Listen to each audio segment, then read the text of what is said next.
श्री राम जय जय राम। सीताराम जय सीताराम।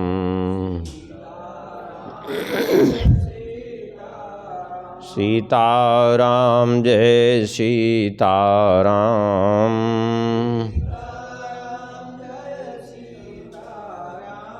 सीताराम जय सीताराम।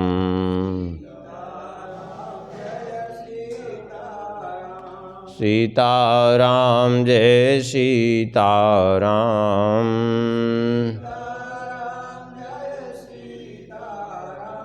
सीताराम जय सीताराम।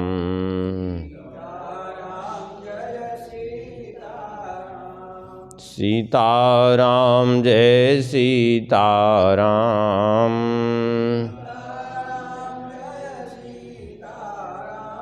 सीताराम जय सीताराम।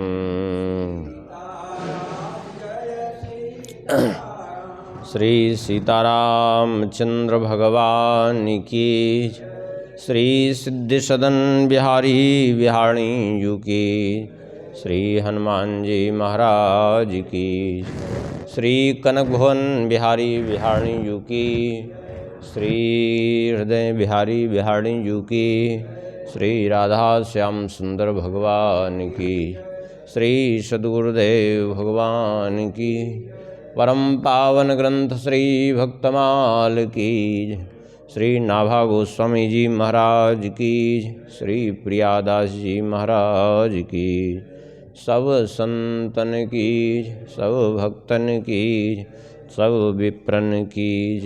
जय जय श्री सीताराम। जय जय श्री राधे श्याम। नमः पार्वती पतये हर हर महादेव। हरिशरणम। परम मंगलमय परात्पर अखिलेश्वर अकारण करुणावरुण डाले भक्त वांछा कल्पतरु। भगवान की महती कृपा करुणा से श्री भक्तमाल जी के माध्यम से भक्तों का चरित्र श्रवण कर रहे हैं। द्वादश महाभागवतों में कल के प्रसंग में श्री भीष्म जी का चरित्र हुआ था। आगे स्मरण करने से पूर्व एक बार मूल छप्पय का स्मरण करेंगे। श्री नाभा गोस्वामी जी कहते हैं, इनकी कृपा और पुण्य समझे द्वादश भक्त प्रधान। इनकी कृपा और पुण्य समझे द्वादश भक्त प्रधान। विधि नारद शंकर सनकादिक, विधि नारद शंकर सनकादिक, कपिल देव मनु भूप, नर हरिदास जनक भीष्म बलि सुकमुनि धर्म स्वरूप। नर हरिदास जनक भीष्म बलि सुकमुनि धर्म स्वरूप। अंतरंग अनुचर हरिजू के जो इनको यश गावे। अंतरंग अनुचर हरिजू के जो इनको यश गावे। आदि अंत लो मंगल तिनको, श्रोता वक्ता पावे। आदि अंत लो मंगल तिनको, श्रोता वक्ता पावे। अजामेल पर संग यह निर्णय परम धर्म के जान। अजामेल पर संग यह निर्णय परम धर्म के जान। इनकी कृपा और पुण्य समझे द्वादश भक्त प्रधान। इनकी कृपा और पुण्य समझे द्वादश भक्त प्रधान। कल के प्रसंग में भीष्म जी का स्मरण किए। भीष्म जी के बाद नाम लिया श्री नाभा गोस्वामी जी ने बलि, और फिर श्री सुखदेव जी, और फिर धर्मराज। यही क्रम जो है यमराज जी ने बताया है भागवत जी में।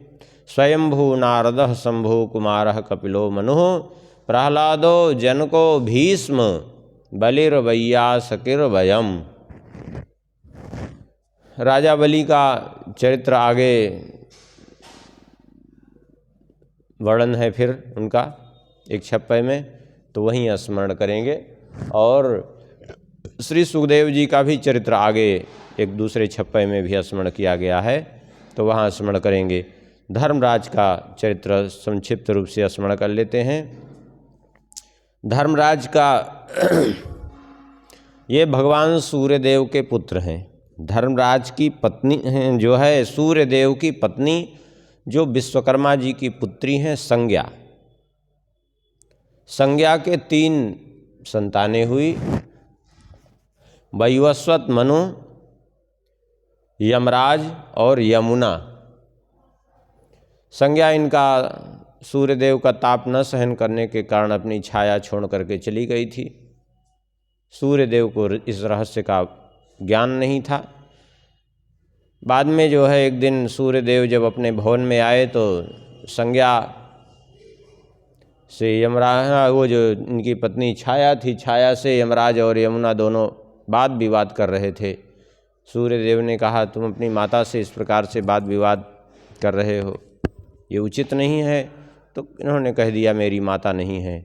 तो छाया ने श्राप दे दिया, जाओ तुमको दुष्टों को दंड देने वाला बना दिया जाएगा भविष्य में।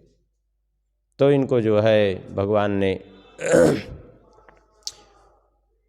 नरक लोक में दुष्टों को दंड देने के लिए नियुक्त किया। और यमराज और यमुना को नदी रूप में परिणित होने का श्राप दिया था छाया ने, इसलिए नदी रूप में परिणित होकर के पृथ्वी लोक पे आई। वास्तव में धर्मराज वही हैं और वही यमराज हैं, दोनों अलग नहीं हैं।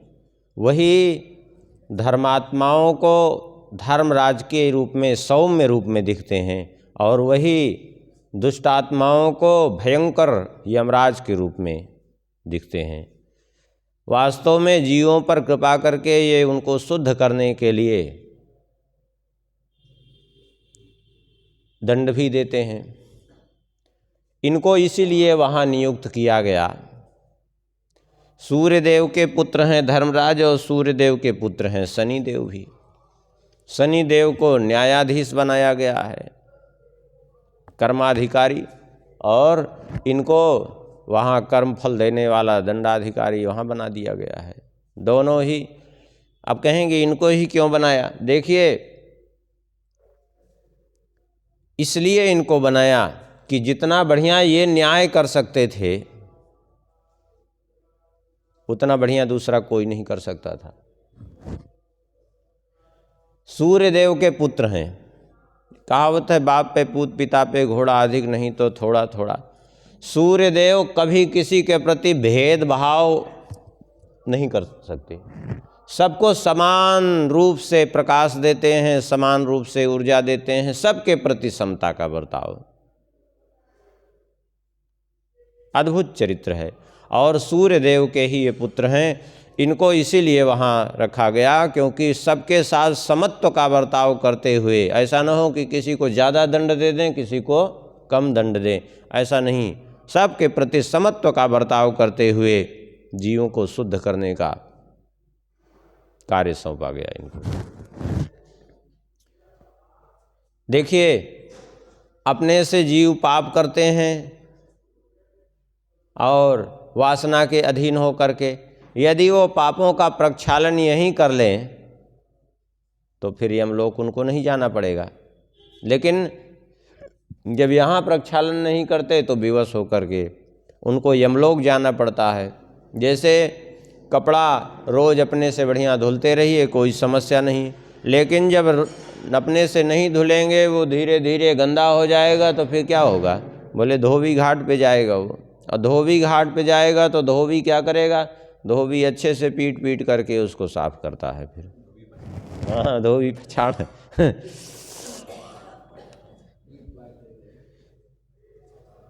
अब तो धीरे धीरे समय बदल गया, सब वॉशिंग मशीनों में। नहीं तो पहले गांव में देखा गया है, धोबी हम देखे भी हैं।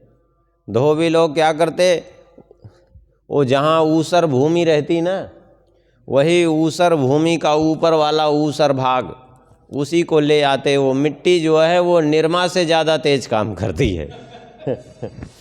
उसी में उसको लपेट करके कपड़ा भिगो करके रख देते, तो वो एकदम साफ कर देता कपड़े को। लेकिन वो एक बात उसमें समस्या ये रहती है, वो कभी कभी कपड़े को तो साफ करता ही है, पूरा रंग भी साफ कर देता है वो।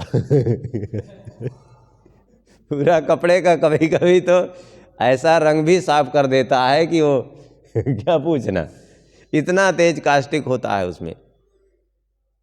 अब तो धीरे धीरे सब वॉशिंग मशीन चलने लगी सब, लेकिन धोबी लोग तो अभी भी वैसे धुलते हैं। वॉशिंग मशीन में थोड़ी धुलते हैं, वो तो वैसे ही पीट पीट करके धुलते हैं, उनका वही का काम है। तो ऐसे ही जीव जब अपनी शुद्धि नहीं करते तो फिर वहाँ ले जा कर के यमराज के यहाँ यमदूत वो पीट पीट करके उसको शुद्ध करते हैं। यही इनको सौंपा गया है। और वैसे देखा जाए तो भगवान के 12 प्रधान भक्तों में एक हैं धर्मराज, कोई सामान्य नहीं है, परम वैष्णव हैं। जब अजामिल का समाचार लेकर के यमदूत गए तो वहीं से भगवान को प्रणाम किया और कहते हैं, यमराज जी देख लो भगवान के नाम का प्रभाव। नामोच्चारण माहात्म्यम हरे पश्यत पुत्रकाः अजामिलोऽपि एनैव मृत्युपाशादमोच्यत। भगवान के नाम की तो महिमा देखो। नाम कैसे लिया? बोले पुत्र के बहाने नाम लिया, फिर भी जो है मृत्यु के पास से बच गया। एतावतालमघ निर्हरणाय पुंसाम संकीर्तनम भगवतो गुणकर्मणाम नाम। विकृष्य पुत्रमघवान् यदजामिलोऽपि नारायणेति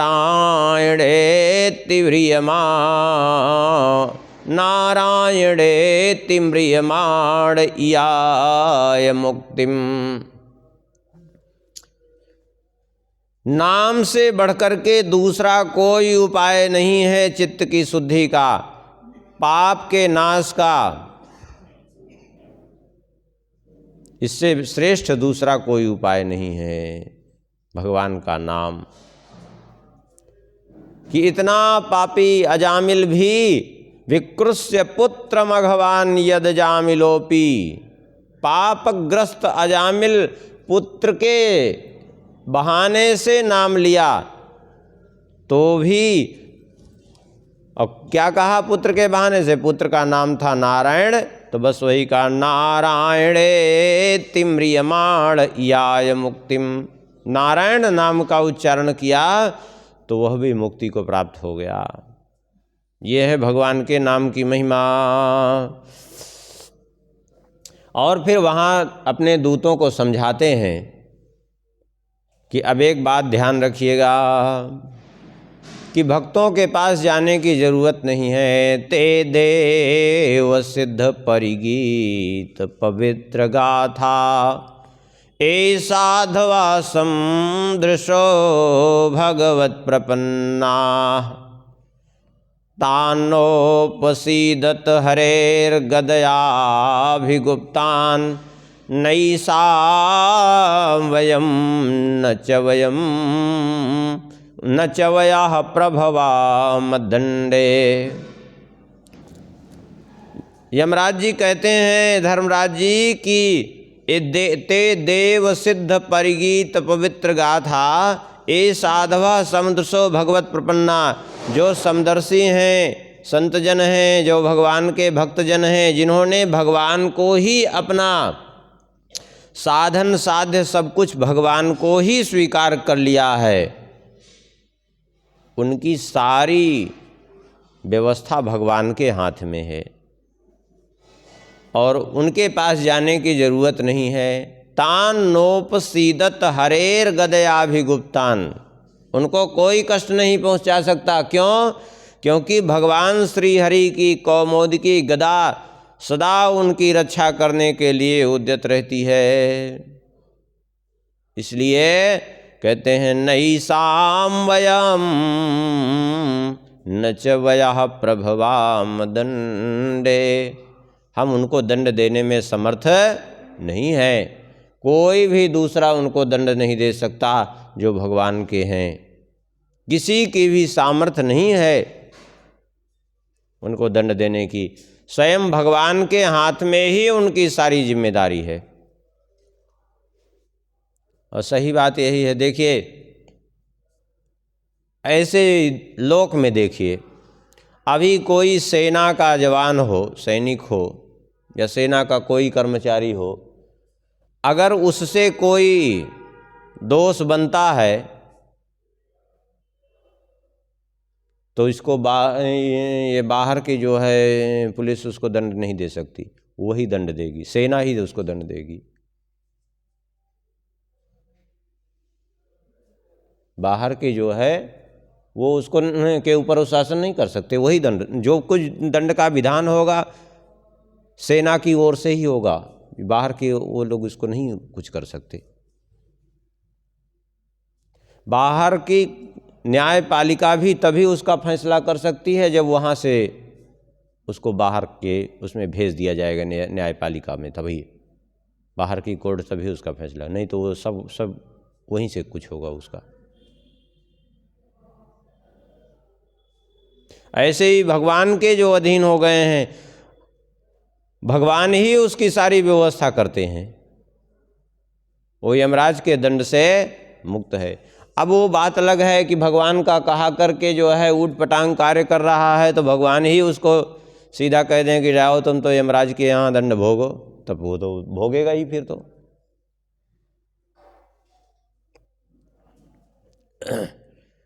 तो यमदूतों ने कहा फिर किसको लाएं किसको न लाएं, थोड़ा सा अच्छे से बताइए। तो धर्मराज ने कहा जीवा न भक्ति भगवद गुण नाम धेयम चेतस्य न स्मरति तच्चरणारविंदम कृष्णाय नो नमति अक्षिरे कदापि तानान्यध्वमसतो कृत विष्णु कृत्यान। जिसकी जीवा भगवान के गुण का, भगवान के नाम का उच्चारण नहीं करती, अर्थात भगवान नाम का स्मरण नहीं करती, उच्चारण नहीं करती, और चेतस्य न स्मरति तच्चरणारविंदम, जिसका चित्त भगवान के चरण कमल का स्मरण नहीं करता, और कृष्णाय नो नमति यक्षिर एकदापि, जिनका मस्तक भगवान के चरणों में कभी झुकता नहीं है, तानानयध्वमसतो कृत विष्णु कृत्यान, ऐसे जो है अकृत विष्णु कृत्यान, ऐसे जो भगवत सेवा से विमुख जन हैं, ऐसे लोगों को हमारे पास ले आया करो मार पीट करके। ऐसे पापियों का ही मैं जो है शासक हूं।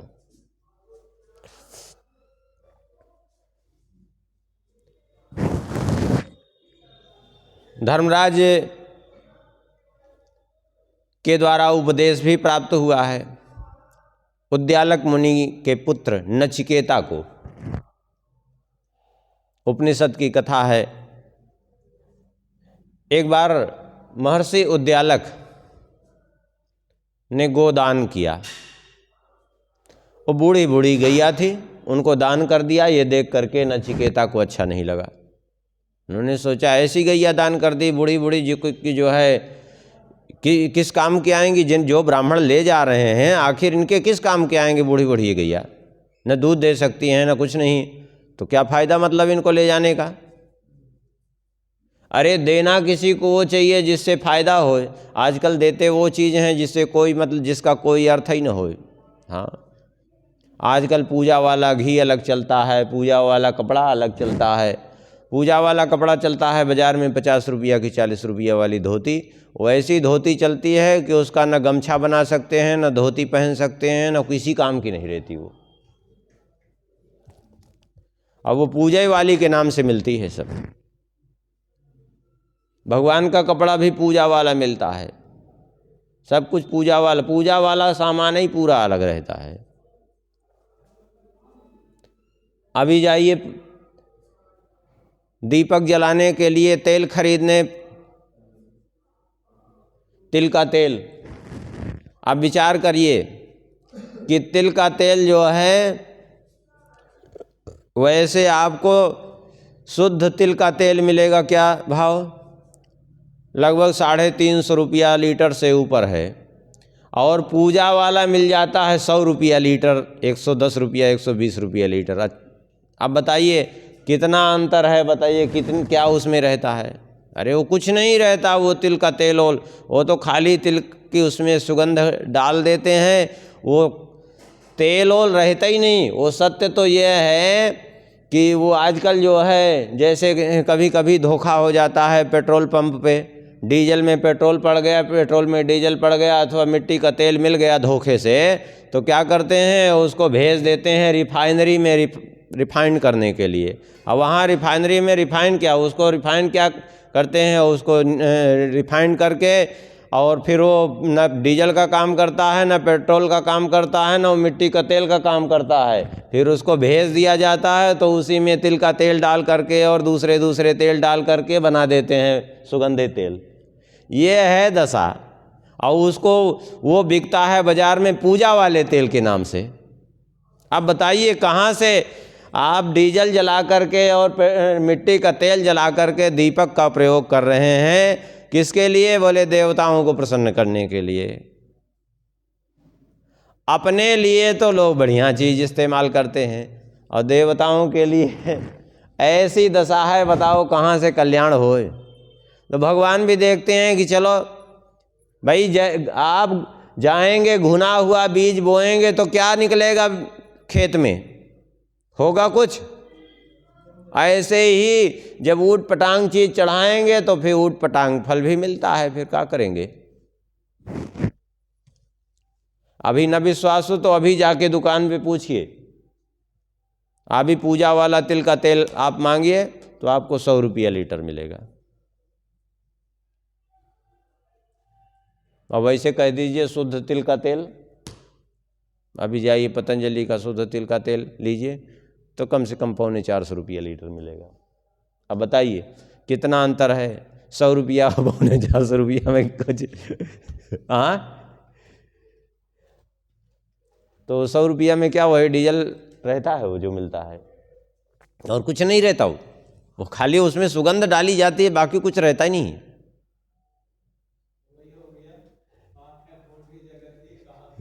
हाँ,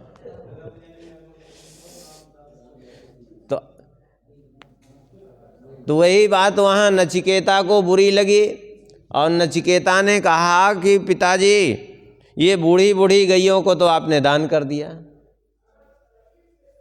नचिकेता ने कहा कि तो पिताजी बताइए हमें किसे दान करेंगे आप? अब चुप रह गए। फिर कुछ देर में पूछा, पिताजी आप हमें किसे दान कर रहे हैं? भाई हम भी तो किसी काम के नहीं हैं, हम कोई दूध तो नहीं देते। कोई जब जो गैया दूध देने लायक नहीं थी उसका आपने दान किया, तो हम भी तो वैसे ही हैं। बार बार जब इस प्रकार से कहा तो आखिर में अति संघर्षण जो कर कोई अनल प्रकट चंदनते होई, और दयालक जी को क्रोध आया, बोले तुम्हें यमराज को देंगे हम।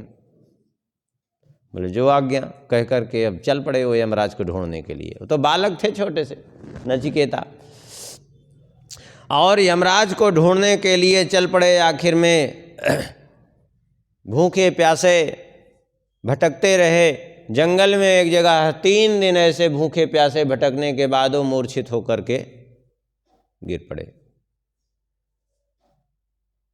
मूर्छावस्था में उन्होंने देखा मूर्छावस्था क्या, वो शरीर उनका छूट ही गया था, क्योंकि भूख प्यास से विकल होकर के, बचपन में भूख प्यास भी समय समय पे ठीक ठाक लगती न है, यमराज के यहाँ ही पहुँच गए वो, क्योंकि भावना वही बनी थी कि यमराज के यहाँ हमको जाना है, क्योंकि पिताजी ने दान कर दिया है यमराज को हमें। हाँ, अब यमराज के पास पहुँचे, यमराज ने कहा कि भाई तुम क्यों जो है हमारे पास कैसे आ गए? बोले जो है हमको पिताजी ने आपको दान कर दिया। अरे बोले अभी तुम्हारी आयु पूरी नहीं हुई है, तुम जबरदस्ती में क्यों जो है चले आए? बोले लेकिन पिताजी ने दान किया है। फिर उस समय जो है यमराज जी का और नचिकेता का संवाद हुआ है, और फिर यमराज जी ने नचिकेता को बढ़िया उपदेश किया है वहाँ।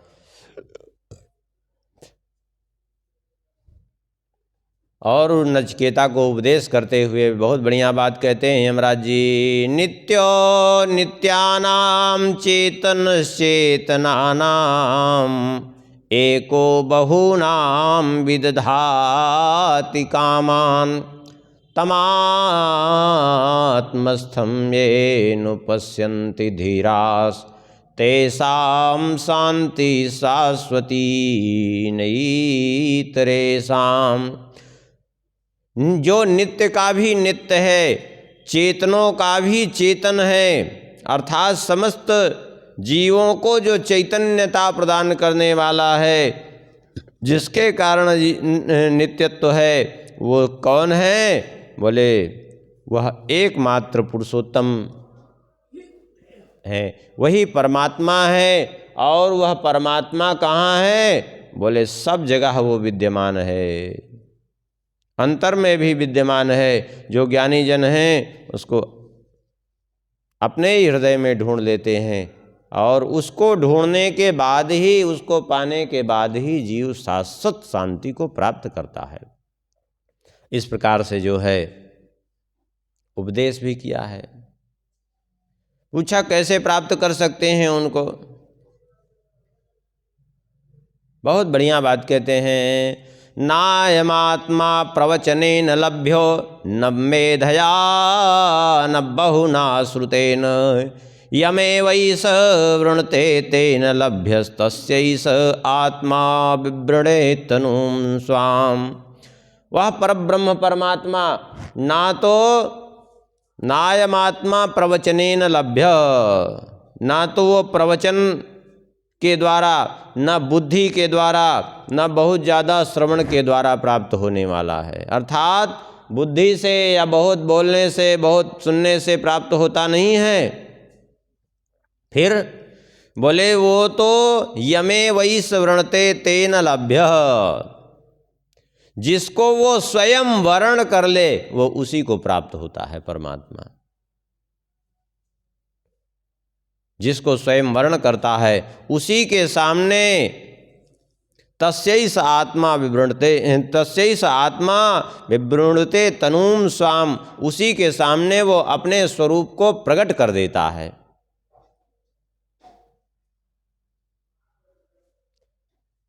यमराज जी ने वहाँ से भेज दिया। इधर उद्यालक जी परेशान थे कि मेरा पुत्र कहाँ चला गया। बाद में उद्यालक जी को भी अपनी भूल का आभास हुआ, गलत तो हमने किया ही था। किसी को देना वही चाहिए कि जो है जो उचित हो।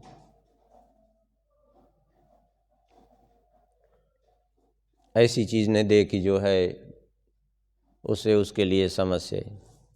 जैसे एक सज्जन जो है अपने पिताजी का श्राद्ध कर रहे थे तो एक गैया पंडित जी को दान किए।